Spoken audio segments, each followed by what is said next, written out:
Operación Sin Fronteras del Centro Evangelístico de las Asambleas de Dios presenta su programa Principios Bíblicos. Y para siempre es su misericordia, porque grande es. Y ese pasaje tiene que ver con las pruebas, mis hermanos. Y vamos hoy día a ver el tema cómo crecer por medio de las pruebas. Alguien ha dicho en alguna ocasión que las pruebas que tenemos que vivir cada uno de nosotros son como instrumentos de Dios para nuestro crecimiento. Eso yo creo que es algo que nos beneficia si lo recordamos siempre. Las pruebas que tenemos que enfrentar son los instrumentos que Dios usa para que nosotros crezcamos espiritualmente. Recuerden que la vida cristiana empieza con el nacimiento espiritual. La Biblia habla del nuevo nacimiento. Cuando Nicodemo se le acercó a Jesús, en esa pregunta que le hace allí, Jesús le dice: es necesario nacer de nuevo. Y Nicodemo no entendió eso. Ustedes le han leído ese pasaje, y Jesús se refería al nacimiento espiritual. El plan de Dios entonces para todo creyente, mis hermanos, es que el creyente nazca, crezca y madure. El gran problema dentro de las iglesias es que hay muchos creyentes inmaduros porque no han podido enfrentar la responsabilidad de crecer y de madurar, ¿no es cierto? Hay muchos creyentes que de pronto no han madurado lo suficiente, y hay creyentes que a veces se van de la iglesia por inmadurez. Usted va a escuchar por allí algunos casos bien chistosos, algunos que se han apartado del Señor. ¿Por qué? Porque alguien no les saludó en la iglesia. Entonces esa fue la gran prueba de su vida, el hecho de que otro hermano no le haya saludado. Yo les comenté hace tiempos atrás, una hermana que estaba muy resentida porque el hermano le miraba mal.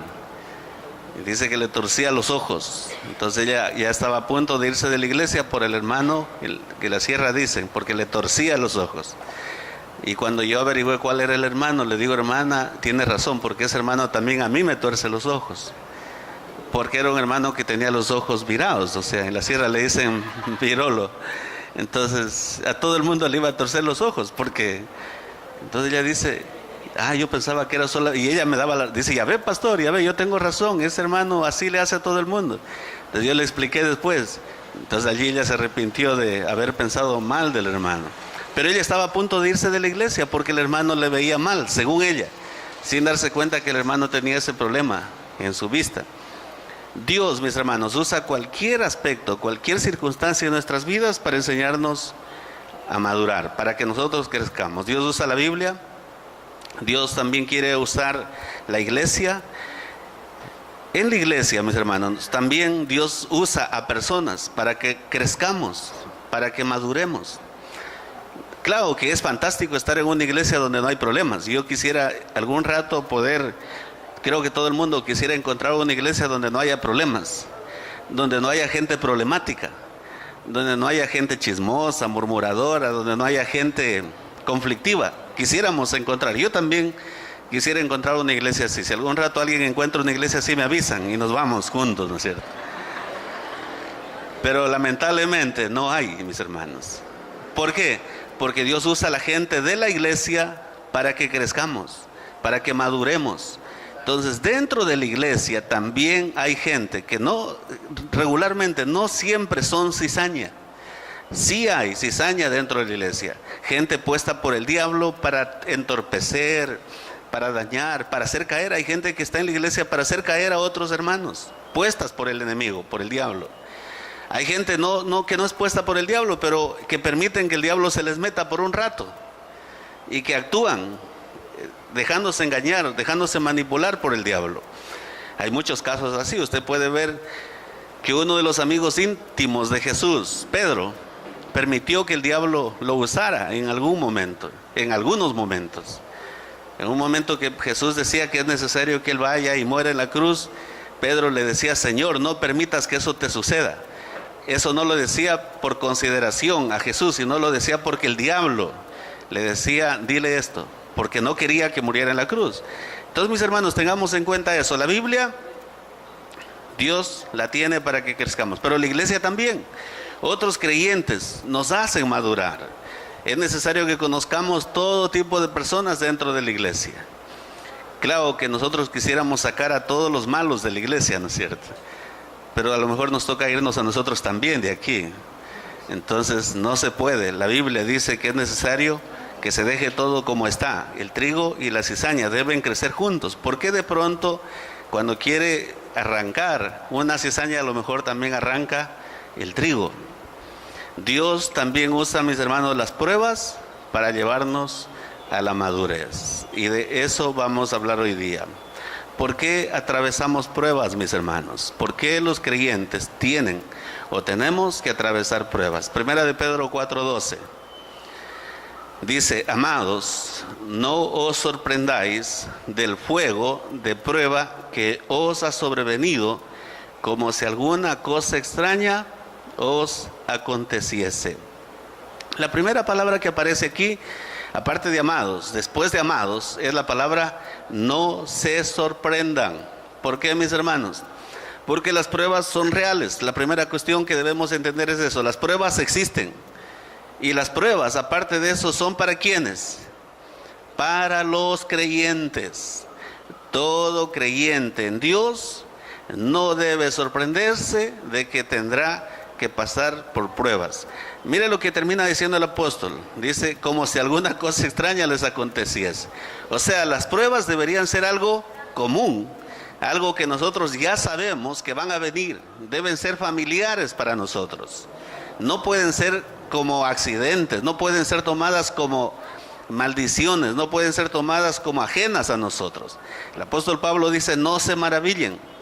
Porque de pronto la gente se pregunta estas cuestiones que creo que vienen a nuestra mente. ¿Por qué permite Dios que sus hijos, y a veces nos sentimos hijos predilectos, por qué permite Dios que sus hijos predilectos sean tan duramente probados en momentos específicos? Y dice el apóstol: probados por fuego.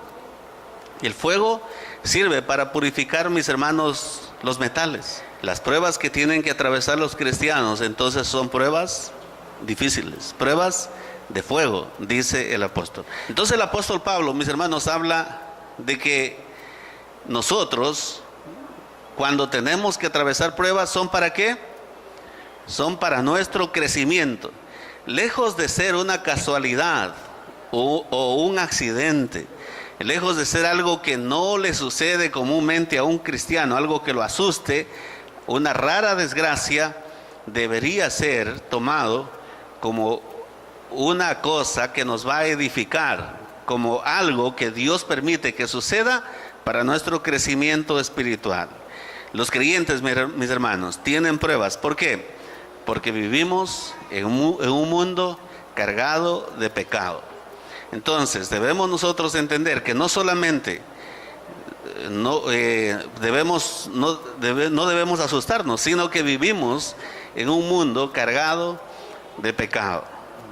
La Biblia dice que somos parte de una raza caída. Dios nos hizo seres perfectos, pero Satanás hizo que la primera pareja humana cayera, y de allí en adelante nosotros somos parte de esa raza caída. Romanos capítulo 3, versículo 10 en adelante, dice: como está escrito, no hay justo ni aun uno, no hay quien entienda, no hay quien busque a Dios. Todos se desviaron, a una se hicieron inútiles. No hay quien haga lo bueno, no hay ni siquiera uno. Sepulcro abierto es su garganta, con su lengua engañan, veneno de áspides hay debajo de sus labios. Su boca está llena de maldición y de amargura. Sus pies se apresuran para derramar sangre. Quebranto y desventura hay en sus caminos, y no conocieron camino de paz. No hay temor de Dios delante de sus ojos, pero sabemos que todo lo que la ley dice, lo dice a los que están bajo la ley, para que toda boca se cierre y todo el mundo quede bajo el juicio de Dios.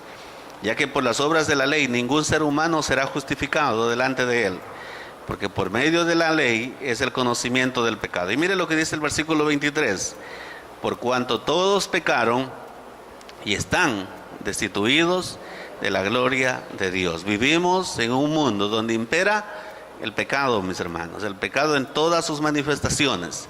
Y ese mundo pecaminoso cada vez se va haciendo más grande. El pecado cada vez va ganando más ventaja. Recuerden ustedes, en la época de nosotros, yo cuando era estudiante de colegio, decían que habían homosexuales. Decían hasta que un profesor era homosexual. Pero ese profesor actuaba como hombre. Nunca un movimiento o esa voz quebrada que tienen los homosexuales, porque él quería aparecer como hombre. Pero algunos que conocían decían que él era homosexual, probablemente sea, tal vez, pero los homosexuales se escondían. Hoy en día usted puede ver que andan haciendo hasta marchas, las marchas del orgullo todavía. O sea, son orgullosos de ser homosexuales, son orgullosas de ser lesbianas y se exhiben públicamente. Y ellos tienen la osadía de exhibirse públicamente. Y les dan permiso, la prefectura, la alcaldía les da permiso. Yo no sé si nosotros quisiéramos algún rato hacer la marcha del orgullo cristiano, no sé si nos darían permiso, yo creo que no nos permitirían. Pero a ellos sí, así, que anden exhibiéndose con sus aberraciones, casi desnudos, porque salió eso en el periódico. Allí estaban exhibiéndose. Vivimos en un mundo de conflictos, desastres naturales, vivimos en un mundo de crimen, enfermedad y muerte. Eso no está ajeno a nosotros, mis hermanos. Es cierto que la Biblia dice que Dios protege a sus hijos, pero cualquiera de estas cosas algún momento nos va a tocar. No está lejos de nosotros. Los conflictos, los desastres naturales, el crimen, la enfermedad, la muerte, los accidentes. Hebreos 9:27 dice que está establecido para los hombres que mueran una sola vez y después de esto, el juicio. Otra verdad inevitable, mis hermanos, que debemos encarar es que los creyentes atravesamos pruebas debido a un enemigo común que tenemos todos. ¿Cómo se llama ese enemigo común? Satanás. No todas las pruebas son de parte, vienen por el diablo. Recuerden que es el pecado, la naturaleza en muchas ocasiones, las personas en muchas ocasiones, pero sí tenemos un enemigo común llamado Satanás. Y ese Satanás tiene poder, mis hermanos. En muchas ocasiones tiene mucho poder. Tenemos un adversario, el diablo, dice la Biblia. Si usted nota, en el caso de algunos hombres de Dios en el Antiguo Testamento, fueron atacados directamente por el diablo. El caso de Job, por ejemplo. Si usted considera los ataques de Job, los ataques en contra de Job, de parte de Satanás. Job capítulo 1, versículo 20 al 22, dice: entonces Job se levantó, rasgó su manto, rasuró su cabeza y se postró en tierra y adoró. Y dijo: desnudo salí del vientre de mi madre y desnudo volveré allá. Jehová dio, Jehová quitó. Sea el nombre de Jehová bendito. Dice la Biblia, en todo esto no pecó Job, ni atribuyó a Dios despropósito alguno. Todo lo que sucede en nuestras vidas, mis hermanos, también tiene un propósito final de Dios. Es cierto que Satanás nos ataca. Usted puede ver cómo en Job, Satanás se ensaña contra Job. Y claro, no puede tocarlo a Job sin el permiso de Dios. Lo que le suceda a usted también siempre será porque Dios lo permite. Algo que usted puede notar en la vida de Job, y yo creo que sucede generalmente en la vida de todo cristiano, es que Dios no permite que se nos toque más allá de lo que nosotros podemos resistir. Y si Satanás quiere hacer algo contra usted, tiene que pedirle permiso ¿a quién? A Dios. Si usted es un verdadero hijo de Dios, nada le va a suceder sin el permiso de Dios. Esto tal vez para nosotros decirlo es bastante fácil. Es difícil para la gente que tiene que vivir esos momentos de dificultad. Usted puede ver el caso de Job. Job fue probado por un buen tiempo. Y ese tiempo dice la palabra de Dios que él estuvo en muchas ocasiones hablando, quejándose, inclusive maldijo el día que él nació. No maldijo a Dios que le dio vida, maldijo el día que él nació, porque él decía: yo hubiese preferido no nacer, por el sufrimiento que él tenía que vivir. Hay personas a quienes Dios permite que se les pruebe muy duramente, mis hermanos. A Job, Dios le permitió ser probado, pero de una manera muy fuerte. Y yo creo que esas pruebas van de acuerdo a la capacidad de resistencia de cada uno de nosotros. Creo que Dios conoce cuánto nosotros podemos resistir. Entonces, si usted está siendo probado, entienda que Dios lo está permitiendo, pero que Dios también sabe hasta cuándo usted resiste. Eso es algo importante también que debemos notar. La Biblia dice que Satanás, el diablo, se levanta como león rugiente. Mire lo que dice 1 de Pedro 5:8. Dice: sean sobrios y velen, porque vuestro adversario, el diablo, como león rugiente, anda alrededor buscando a quien devorar. Entonces tenemos un enemigo común. Otra cuestión importante que debemos recordar, mis hermanos, es que los creyentes vamos a ser probados porque chocamos contra el mundo. Nuestros principios no son los principios del mundo. Nuestros valores no son los valores del mundo. Jesús advirtió acerca de este conflicto. El conflicto que hay entre los hijos de Dios y el mundo. Mire lo que dice Juan 15, 18 al 20. Dice: si el mundo os aborrece, sabed que a mí me ha aborrecido antes que a vosotros. Si fuerais del mundo, el mundo amaría lo suyo. Pero porque no sois del mundo, antes yo os elegí del mundo, por eso el mundo os aborrece. Acordaos de la palabra que yo os he dicho: el siervo no es mayor que su señor. Si a mí me han perseguido, también a vosotros os perseguirán. Si han guardado mi palabra, también guardarán la vuestra. Mis hermanos, entonces Jesús tuvo conflictos con el mundo y Él nos advirtió que nosotros tendremos conflictos con el mundo. A mí sí me llama la atención de una manera bastante grande cómo hay gente que no es aborrecida por el mundo, más bien es amada por el mundo. Y solo puede ser una de dos cosas: o puede ser porque lo aceptaron como cristiano y conserva sus principios o valores, o lo que más comúnmente pasa es que ese cristiano más bien se ha adaptado al mundo. Entonces, si usted es cristiano y puede vivir tranquilamente en el mundo, y sus amigos pueden contar chistes obscenos libremente con usted presente, sus amigos pueden vivir la vida normal de ellos junto a usted, es porque usted ya es parte de ellos. Usted es del mundo también. Porque un cristiano verdadero no le cae bien al mundo, definitivamente. Jesús no le cayó bien a la gente de ese tiempo.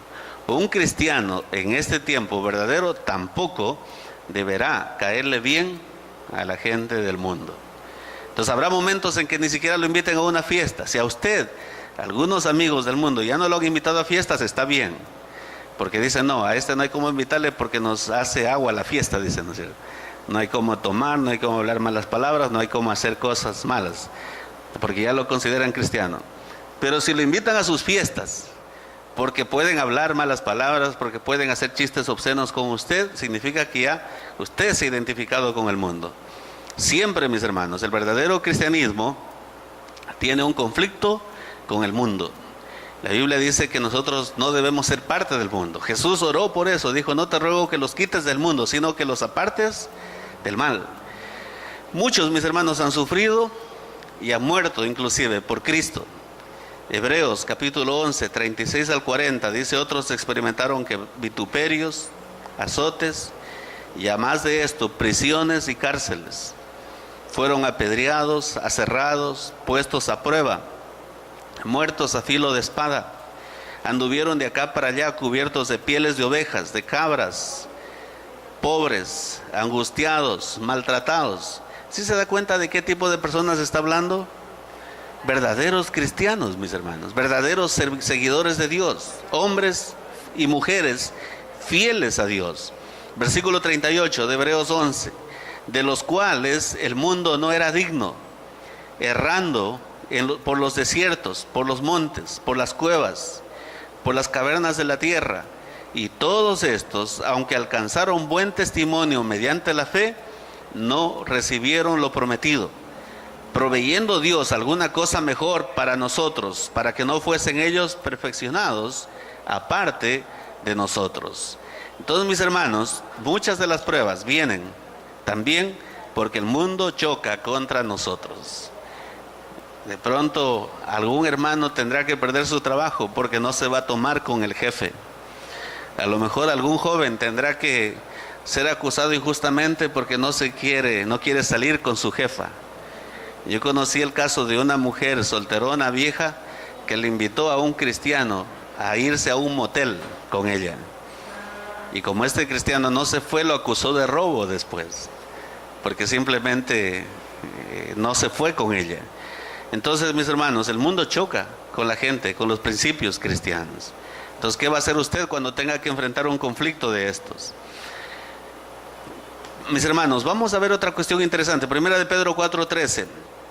¿Por qué las pruebas del creyente son bastante diferentes a las pruebas que tiene la gente que no es creyente? Usted va a decir de pronto, la gente del mundo parece más tranquila que nosotros que somos cristianos. Hay personas tan malas que viven tan bien en relación a nosotros que somos cristianos y tenemos que enfrentar tantos problemas. Mire lo que dice el versículo 13, primera de Pedro 4:13. Dice, sino gozaos por cuanto sois participantes de los padecimientos de Cristo, para que también en la revelación de su gloria os gocéis con gran alegría. Mis hermanos, la primera cuestión que está en este versículo es que nosotros no estamos sufriendo solos. El versículo 5 y 6 de Hebreos 13 dice, sean vuestras costumbres sin avaricia, contentos con lo que tenéis ahora, porque Él dijo, no te desampararé ni te dejaré. De manera que podemos decir confiadamente, el Señor es mi ayudador. No temeré lo que me pueda hacer el hombre. Las pruebas de los creyentes son diferentes a lo que el mundo vive generalmente, mis hermanos, porque nosotros tenemos que agradar a Dios y tenemos que entender que no sufrimos solos. Cristo sufrió por nosotros. Cristo sufrió como nosotros y nosotros tenemos también que sufrir si queremos heredar la gloria eterna. La teología de la prosperidad y los predicadores de la prosperidad no enseñan esto. Ellos dicen que el verdadero hijo de Dios tiene que vivir en paz. ¿Qué más tiene que tener? Tiene que tener mucho dinero y tiene que vivir con salud, pero de una salud que no se quebrante nunca. Yo escuché una vez a un predicador mentiroso de la prosperidad que decía que él tiene 25 años de cristiano y que en 25 años no se ha enfermado nunca ni de la gripe. Eso es mentira, mis hermanos. La Biblia dice que todos somos seres humanos caídos. Yo creo que no nos vamos a enfermar ni de la gripe cuando ya lleguemos a la presencia de Dios. Allí sí, no va a haber más muerte ni enfermedad. Pero mientras estemos aquí en la tierra nos vamos a enfermar de alguna cosa. No es cierto, mis hermanos, que hay gente que no se enferma. Porque somos seres humanos. Nuestro cuerpo está expuesto a un sinnúmero de gérmenes, de bacterias, de contagios. Entonces llegamos a ser participantes de los sufrimientos de Cristo, dice el apóstol Pedro. Dice, gócense cuando sean participantes de los padecimientos de Cristo, en primera de Pedro 4:13.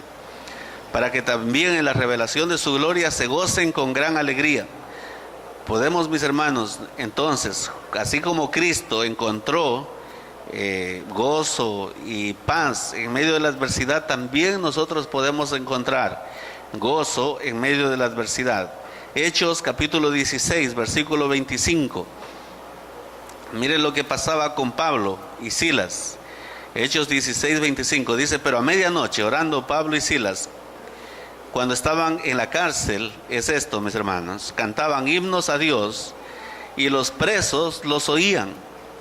Entonces sobrevino de repente un gran terremoto, de tal manera que los cimientos de la cárcel se sacudían, y al instante se abrieron todas las puertas y las cadenas de todos se soltaron. Despertando el carcelero y viendo abiertas las puertas de la cárcel, sacó la espada y se iba a matar, pensando que los presos habían huido. Mas Pablo clamó a gran voz diciendo, no te hagas ningún mal, pues todos estamos aquí. Él entonces, pidiendo luz, se precipitó adentro y temblando se postró a los pies de Pablo y de Silas, y sacándolos les dijo, señores, ¿qué debo hacer para ser salvo? Mire, un testimonio interesantísimo. En medio de las adversidades nosotros podemos testificar, podemos dar gloria a Dios y podemos ser de bendición para otros. en medio de un gran problema. Pablo y Silas dice que estaban cantando y esa alabanza de ellos, esa adoración de ellos hizo que Dios actuara. Ese terremoto, esa liberación milagrosa de las cadenas no fue obra de la casualidad o de un accidente, fue obra de Dios. ¿Para qué? Para que un hombre fuerte, un hombre de esos que los ponen como verdugos, se convirtiera. Eso dice la palabra de Dios. Entonces, en medio de las pruebas podemos regocijarnos. A mí me tocó vivir de cerca la muerte de un joven que se nos ahogó. Por eso nosotros somos muy cuidadosos cuando vamos a la playa o vamos a algún río. Mi esposa es recontra que cuidadosa. Si ella pudiera, inclusive les pondría una piscina nomás allí para que no se metan al agua así. Ella está controlando que no se vayan más de 2-3 metros. Porque un joven se nos ahogó. A nosotros nos invitaron a una conferencia con jóvenes. Yo no tenía que ir a esa conferencia, pero al último el conferencista no fue y nos tocó ir con mi esposa. Y después de haber inspeccionado nosotros ese río, después de haberme yo metido en el río y haber puesto el límite para que nadie pase de ese límite, porque era un río en Zamora, uno de los jóvenes más cuidadosos de la iglesia, yo creo que también el único que estaba preparado para ir a la presencia de Dios, por jugar con otro. Estaban jugando con una boya y el momento que lo empujaron al otro en la boya, se les fue la boya de más, y él, por tratar de agarrar otra vez la boya, no se avanzó a agarrar de la boya y se ahogó. Pero fue triste para nosotros ver eso, ver la mano de él cómo desaparecía ya en el momento que se ahogaba, no poder hacer nada. Pero no teníamos soga, no teníamos nadie quien sea un salvavidas. Pero fue interesante ver la reacción del Padre.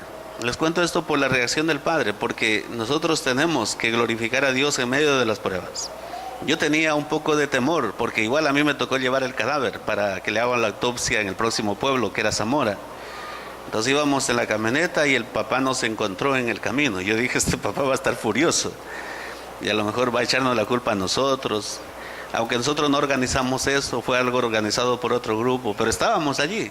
De pronto teníamos que tener más cuidado, aunque lo tuvimos, pero ya un accidente, no fue algo provocado ni intencional, fue ya un accidente fuera de toda previsión humana. Entonces vino el papá y el momento que lo vio al cadáver, estaba con la manito él todavía así, tiesa y allí.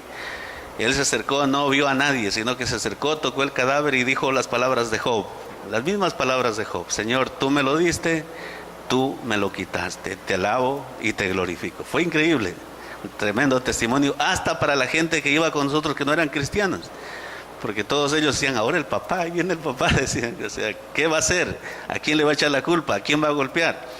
Pero nosotros, mis hermanos, debemos aprender a dar gloria a Dios en medio de las pruebas. Dios es tremendamente poderoso para cambiar las circunstancias, para ayudarnos y darnos gozo en medio de las pruebas. Ahora, ¿cómo reaccionan los creyentes maduros a las pruebas, mis hermanos? El creyente que entiende la palabra de Dios puede ver las pruebas de la siguiente forma. Mire lo que dice 1 de Pedro 4:14. Si sois vituperados por el nombre de Cristo, sois bienaventurados. Dejemos en claro algo aquí. Si son vituperados, ¿qué significa la palabra vituperios? Insultado, vejado, de pronto hecho a un lado, con mala fama. Pero dice por el nombre de Cristo. Hay que tener mucho cuidado con esto, porque hay gente que a veces no es vituperada por el nombre de Cristo, sino que es vituperada por el mal testimonio. Usted va a conocer personas que en el barrio lo conocen como el hermanito diablo. Y no es que le dicen hermanito diablo porque se hizo cristiano, porque a veces hay gente malvada que a todos los cristianos les dicen ese es el hermanito diablo, pero así de una manera. Pero si le pregunta a usted, ¿cómo es ese hermano? No, desde que se convirtió dejó de tomar, ahora ya es un hombre honesto, no miente, ya no anda con 3 mujeres, ahora tiene solo una mujer. Pero hay lugares donde A los cristianos de ese lugar lo conocen como el hermanito diablo. ¿Por qué? Porque es el mismo diablo en ese barrio. Porque es peleón, estafador, porque a lo mejor cuando juega pelea también. Yo conozco el testimonio de un hermano, mal testimonio de un hermano, creo que es por el Fortín. Cuando sale a jugar dice que patea a todo el mundo. Y la gente que no es cristiana le tiene miedo. Dicen, pero ya saben que ese hermanito patea. Y cuando pierde, los insulta. Y hasta pelea si es que pierde. Y ese hermanito que va a la iglesia. Entonces, es el mismo diablo. No es ni siquiera hermanito, sino solo quedaría la segunda palabra, ¿cierto? El diablo por allí. Entonces, cuando son vituperados, siempre será porque es un buen cristiano, porque es fiel al Señor. Dice, son bienaventurados porque el glorioso Espíritu de Dios reposa sobre ustedes. Ciertamente, de parte de ellos, Él es blasfemado, pero por vosotros es glorificado. Son bienaventurados, incluso cuando sufren insultos. Si alguien a usted lo insulta por ser cristiano, ¿qué tiene que hacer usted? Tiene que regocijarse. Si lo insulta por ser cristiano, si le insulta porque usted ahora es fiel, porque usted ahora tiene una sola mujer, porque ahora tiene un solo marido, porque ahora ya no toma, ya no fuma, ya no habla malas palabras, ya no se junta con gente mala. Si por eso lo insultan, usted regocíjese. Porque hay muchos hombres que les dicen ahora mandarina, ¿no es cierto? Porque ya no va a la calle a gastarse la plata con los amigos. Entonces, como lo gasta con su mujer y con sus hijos, le dicen, tú eres mandarina, porque lleva la plata a la casa. Entonces, si le dicen eso, no importa. ¿Qué tiene que hacer usted? Tiene que regocijarse. Pero claro que hay otros que le dicen mandarinas porque se dejan mandar por la mujer. Esa es otra cosa, ¿no es cierto? Esa es otra cosa. Allí no se regocije, sino más bien allí póngase alerta y tome la autoridad que tiene que tener en la casa. Pero la Biblia dice que si le insultan porque es cristiano, tiene que regocijarse. Dios está con nosotros, mis hermanos, en toda prueba. Los creyentes pueden tener pruebas de orden económico. Algunas veces tomamos decisiones lamentables, malas decisiones financieras que nos causan problemas. Hay pruebas de orden económico que nos enseñan a cuidar y también que nos deben enseñar a dar. Filipenses 4:10 dice, en gran manera me gocé en el Señor de que ya al fin habéis revivido vuestro cuidado de mí, de lo cual también estabais solícitos, pero os faltaba la oportunidad. Debemos nosotros, mis hermanos, aprender a cuidar y dar lo que Dios nos da a nosotros. Los creyentes también pueden atravesar pruebas en cuanto a su salud. Hay muchos creyentes que atraviesan pruebas en cuanto a su salud. Dice, pues vosotros sabéis que a causa de una enfermedad del cuerpo os anuncié el evangelio al principio. Gálatas 4:13 al 15. Y no me despreciasteis ni me desechasteis por la prueba que tenía en mi cuerpo. Antes bien, me recibisteis como a un ángel de Dios, como a Cristo Jesús. ¿Dónde pues está esa satisfacción que experimentabais? Porque os doy testimonio de que si hubieseis podido, os hubierais sacado vuestros propios ojos para dármelos. Eso dice el apóstol Pablo, porque parece que él tenía un problema bastante severo en los ojos. Algunos dicen que era una enfermedad. Yo leí una vez la descripción de esa enfermedad. Dicen que era una enfermedad que hacía que a él se le vieran los ojos rojos, como ensangrentados. Y aparte de eso, siempre estaba saliéndole pus de los ojos. Porque parece que esa enfermedad le cayó producto de sus viajes. Por allí se contagió de algo raro. Algunos dicen que eso era una especie entre glaucoma con otra enfermedad. O sea, no era una sola enfermedad, eran algunas cosas. Hasta él estaba quedando ciego. Porque en otra carta él dice, miren con cuán grandes letras les escribo, porque una persona que ya no puede ver bien, tiene que escribir letras más grandes. Y les escribía por amor. Pero Pablo, en medio de todas esas enfermedades y conflictos que hacía él glorificaba, alababa, honraba a Dios. Los problemas de salud, mis hermanos, a menudo deberían enseñarnos a tener de pronto compasión de otros, a orar por otros enfermos. Cada vez esos problemas de salud nos acercan más a Dios. Yo tengo que estar siempre atento por la salud de una de mis hermanas. Ella todavía está enferma y nosotros oramos para que Dios haga un milagro en la vida de ella. Tiene sus 2 riñones dañados completamente. A ella le tienen que hacer diálisis 3 veces a la semana. A ella le dañaron los riñones, esa enfermedad que le dio, el síndrome de Wegener. Es parecido al SIDA, pero no se contagia por transmisión sexual. Es una enfermedad genética. Yo pienso que mi abuelita, de parte de mi papi, murió con eso, porque ella murió dándolo a luz a mi papi. Mi papi tenía, creo que 3 meses cuando ella murió. Mi papi quedó chiquitito. Yo pienso que probablemente ella tuvo esa enfermedad y es algo hereditario. No se pasa, nadie más se va a contagiar de esa enfermedad, pero es, aunque yo digo parecido al SIDA, porque es un síndrome que el SIDA mata las defensas. En cambio, el síndrome de Wegener, las defensas del cuerpo en cambio se vuelven tan fuertes que comienzan a destruir el propio cuerpo. Y lo que destruyen es los pulmones y los riñones. Y a mi hermana, cuando ella cayó enferma, le destruyeron ambas cosas, pulmones y riñones. Dios hizo el milagro de sanarle los pulmones, pero quedaron los riñones enfermos. Es triste una persona que tiene que vivir con diálisis, porque no es fácil. No le conectan la aguja en una vena y le sacan por otra. Le tienen que poner un catéter, y ese catéter es una cosa feísima, grande, larga, que le meten en una vena de esas gruesas de acá. Y para meterle eso tienen que meterle sin anestesia. Es increíble el dolor, el sufrimiento. Solo pensar en tener que vivir eso. Yo digo, si es que a mí me pasara algo así, yo les digo, no me pongan eso, porque es terrible, ¿no? Pero Dios nos permite, mis hermanos, atravesar pruebas en el tema de la salud. ¿Para qué? Para que oremos por los enfermos. Yo creo que nosotros no oraríamos por los enfermos si no tuviéramos un familiar enfermo. No pensaríamos en las enfermedades si no fuera por nuestros familiares que se enferman. Los creyentes también pueden atravesar pruebas relacionadas con sus familias, incluso los fieles creyentes a Dios, hombres dedicados a Dios, sufren en este aspecto. De pronto un marido fiel, consagrado a Dios, es abandonado por su esposa. O al revés, una mujer fiel, consagrada a Dios, es abandonada por su esposo. Los hijos a veces son un problema en las familias.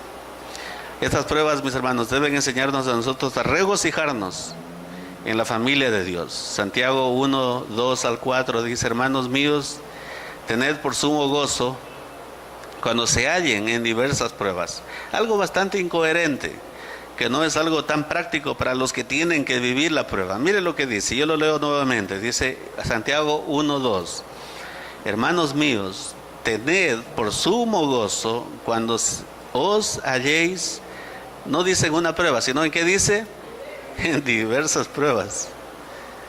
Algo muy difícil de entender, sabiendo que la prueba de vuestra fe produce paciencia.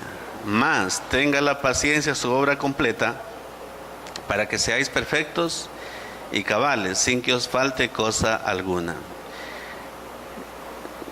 Normalmente nosotros con una prueba ya perdemos el gozo, ¿no es cierto? Imagínense, el apóstol Santiago dice: tengan sumo gozo, significa el gozo más grande. Eso significa sumo gozo. O sea, el gozo más grande que usted pueda tener, ese téngalo. ¿Cuándo? Cuando usted se encuentre en diversas pruebas. Entonces debemos entender, mis hermanos, que cuando tengamos pruebas no tenemos por qué amargarnos.